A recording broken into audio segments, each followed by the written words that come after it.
नहमदुहु व नुसल्ली अला रसूलिहिल करीम अम्मा बाद सलामुन अला नूहिन फिल आलमीन। শোনো হাজরিন, কোরআন কারীমের খুব গুরুত্বপূর্ণ একটি আয়াত আপনার সামনে পেশ করেছি, তেলাওয়াত করেছি। এই আয়াতের আলোকে কিছু গুরুত্বপূর্ণ কথা বলবো।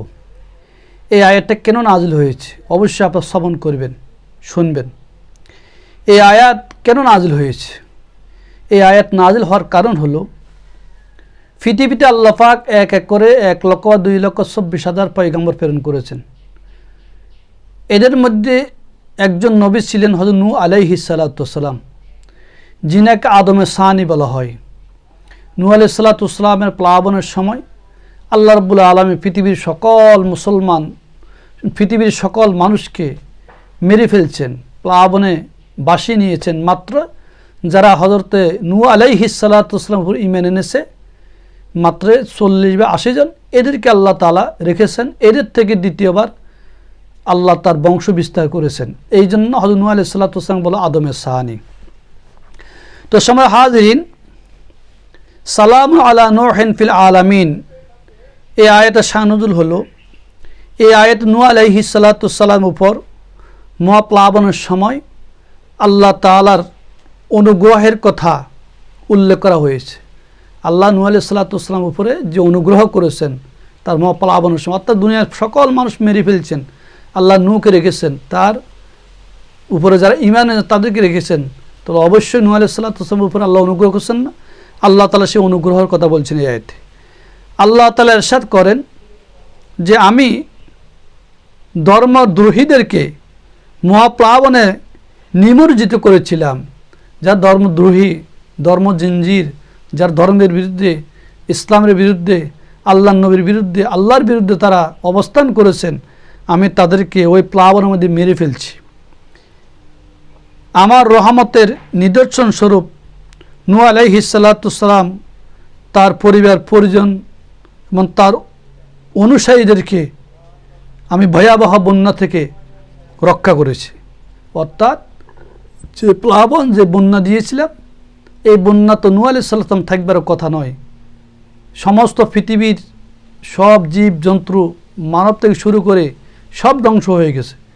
কিন্তু ওই সময় আমি আমার নবী নূহ আলাইহিস সালাতু ওয়াসসালাম রূপে আমার রহমত আর বরকত নাজিল করে, আমার রহমত আর বরকত, আমার অনুগ্রহের কারণে নূহ আলাইহিস সালাতু ওয়াসসালাম এবং তার জাতি যারা ঈমান এনেছে তার উপরে, এদেরকে সহ আমি হেফাজত করেছিলাম। তো পৃথিবীতে একমাত্র তার বংশধর গণে অবশিষ্ট ছিল। হযরত নূহ আলাইহিস সালাতু ওয়াসসালাম বংশধর যারা ছিলেন, অর্থাৎ ঈমানদার যারা ছিলেন তারাই ছিল, আর সব মরে গেছে।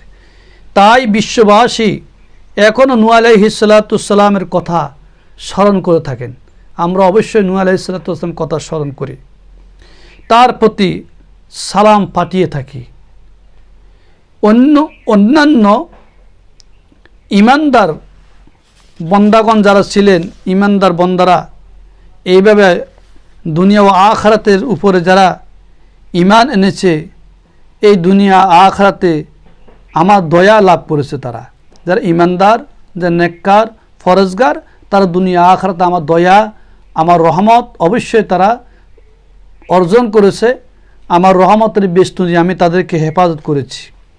তো এই আয়াতটি হযরত নূহ আলাইহিস সালাতু ওয়াসসালামের প্রতি একটি দুরূদ বিশেষ, অর্থাৎ যে আয়াত সালামুন আলা নূহিন ফিল আলামিন, এই আয়াতটা হযরত নূহ আলাইহিস সালাতু ওয়াসসালামের প্রতি একটি দুরূদ বিশেষ। আমরা যদি আয়াতটি পাঠ করি তো নূহ আলাইহিস সালাতু ওয়াসসালাম দুরূদ হিসেবে পাঠ করা হবে। আর এই আয়াতের অধিক বরকত, কি বরকত তা আল্লাহ তাআলা নিচে আল্লাহ তাআলা এই আয়াতের মধ্যে আলোচনা করেছেন। এর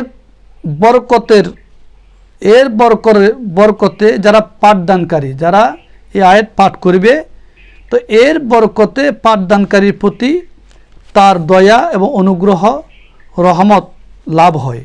যেই ব্যক্তি আয়াত পাঠ করে সালামুন আলা নূহিন ফিল আলামিন, এই আয়াত পাঠ করার কারণে, যে আয়াত পাঠ করে তার প্রতি আল্লাহর রহমত এবং দয়া, অবশ্যই দয়া নাজিল হয়, শান্তি বর্ষিত হয়, সেই শান্তি পায়। অবশ্যই আমরা এই আয়াতটা সবসময় তেলাওয়াত যদি করি তাহলে আল্লাহ আমাদেরকে রহমত দান করবে। এমনকি এই আয়াত যে পাঠ করবে সাপের দংশন হতে আল্লাহ তাআলা তাকে হেফাজত করে নিরাপদ রাখবেন। রাতের গভীরে যখন আমরা হাঁটবো রাস্তাঘাটে অন্ধকার, সেইখানে বিষাক্ত কোনো সাপ যদি থাকে, আর এই আয়াত যখন আমরা তেলাওয়াত করব, এই আয়াত তেলাওয়াত করার পরে আল্লাহ তাআলা আমাদেরকে সেই সাপের দংশন থেকে, বিপদ থেকে আল্লাহ আমাদের হেফাজত করবেন। এই দোয়াটা, এই আয়াতটা আমার আব্বা আমাকে শিখিয়েছিলেন যখন ছোট্ট অবস্থায়, ছোট ছিলাম, বাবার সাথে বাজারে গিয়েছি। অন্ধকার আমাদের দেশে, সে বৃষ্টি বাদল, বর্ষার সিজন, একেবারে অন্ধকার, লাইট টাইট কিছু না, হাতে লাইট নেই, অন্ধকার রাস্তাঘাটে, সে জমিনে আইলে সাপের বিষাক্ত সর্বের ভয়াবহতা ছিল। তখন আব্বাজান বলছেন, আমার শাশুড়ি বলো, সালামুন আলা নূহিন ফিল আলামিন, সালামুন আলা নূহিন ফিল আলামিন। তো এই আয়াতের ফজিলত ব্যাপারে জিজ্ঞাসা করেছিলাম।